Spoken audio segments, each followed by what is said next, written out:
Hello students. आज हम लोग एक नए टॉपिक के साथ उपस्थित हैं और आज आप लोगों का फिर से मेरे इस क्लास में स्वागत है। आज का टॉपिक है जीन पियाजे।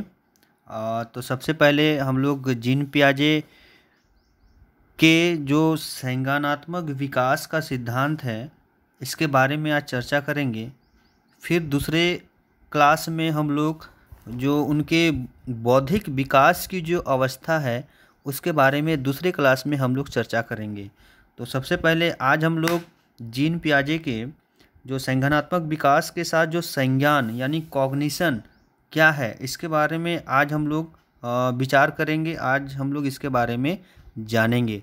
तो जीन पियाजे के हम लोग जो लाइफ स्केच है इसके बारे में थोड़ा बहुत हम लोग बात करते हैं। जैसे कि जीन पियाजे का जन्म 1886 9 अगस्त 1886 ईस्वी को हुआ था।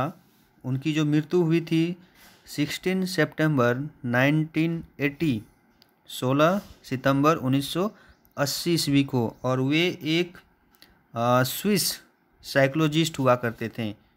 और उन्होंने जो अपना थ्योरी दिया था वो कॉग्निटिव थ्योरी दिया था, संज्ञानात्मक सिद्धांत दिया था, और उन्हें विकासात्मक मनोविज्ञान का जनक भी कहा जाता है, father of development of psychology.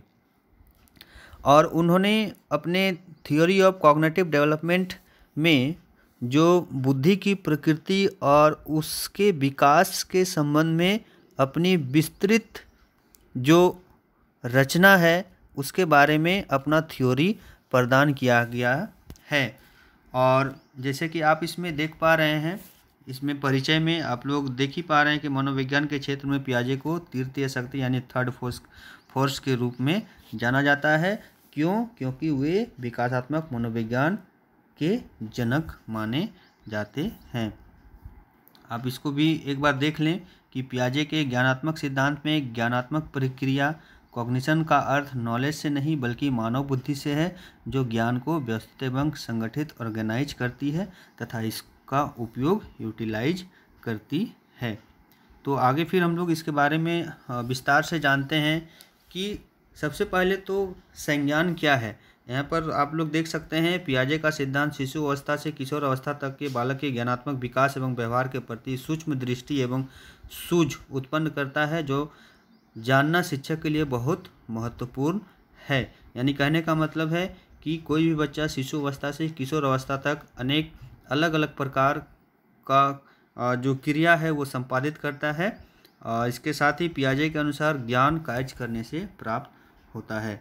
तो इसके आगे फिर हम लोग चलते हैं पियाजे के अनुसार संज्ञानात्मक विकास की प्रक्रिया और विशेषताएं। जैसे कि संज्ञान, हम लोग इसके पहले संज्ञान को समझते हैं।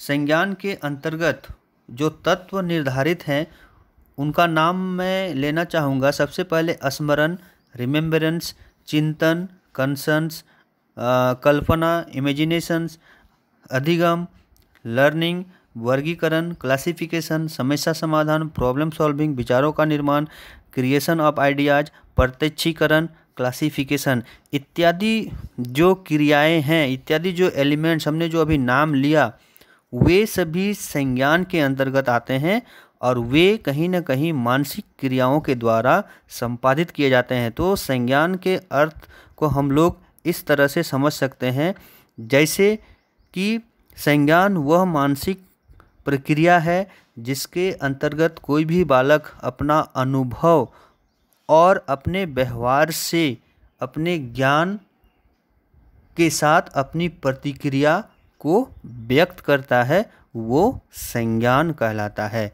और एक बार, संज्ञान वह मानसिक प्रक्रिया है जिसके अंतर्गत बालक अपने अनुभव और अपने व्यवहार के माध्यम से कोई भी प्रतिक्रिया देने में सक्षम होता है, वो संज्ञान कहलाता है।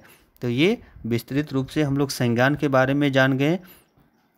तो वही जीन पियाजे महोदय ने अपने संज्ञानात्मक विकास को इसी संदर्भ में विकसित किया है।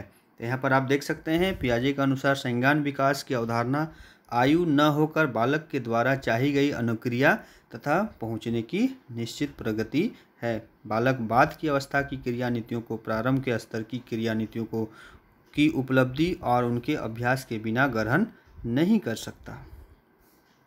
अब यहाँ पर संज्ञानवाद के संदर्भ में जीन पियाजे ने अपना जो विचार है वो इस प्रकार है। संज्ञानवाद प्रमुख रूप से मानव व्यवहार के मनोवैज्ञानिक पक्ष से संबंधित है।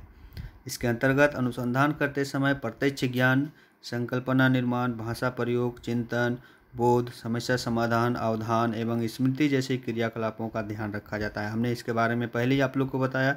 संज्ञान के अंतर्गत कौन कौन से तत्व हैं, उसी का एक रूप है। अधिगम की प्रक्रिया के समय व्यक्ति के संज्ञानात्मक संरचना में परिवर्तन होते हैं जो सीखी गई अथवा पढ़ाई गई संकल्पना के विकास एवं बोध में उसकी सहायता करते हैं। अब है संज्ञानात्मक विकास। संज्ञानात्मक विकास का आशय ज्ञान प्राप्त करने की प्रक्रिया से है जो जन्म के समय से ही प्रारंभ हो जाती है। बालक द्वारा इस भौतिक जगत में प्रवेश करते ही उसके संज्ञानात्मक विकास की प्रक्रिया प्रारंभ हो जाती है। बालक अपने विभिन्न अंगों एवं ज्ञानेंद्रियों के माध्यम से ज्ञान प्राप्त करता है तथा अपने मानसिक विचारों की कसौटी पर परखता है।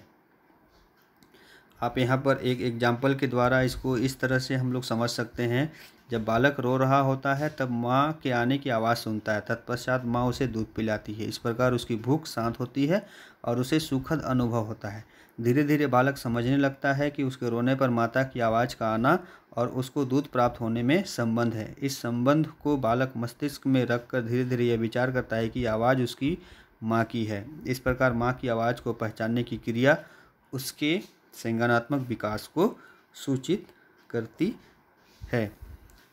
तो इसमें इस उदाहरण के द्वारा हम लोग समझ पा रहे हैं कि संज्ञान के अंतर्गत ही एक बच्चा दूध पीने के संदर्भ में अपनी क्रिया प्रस्तुत करता है और अपना जो प्रतिक्रिया है उसको निकालता है। तत्पश्चात हम लोग ये समझते हैं कि उस बालक को क्या आवश्यकता है।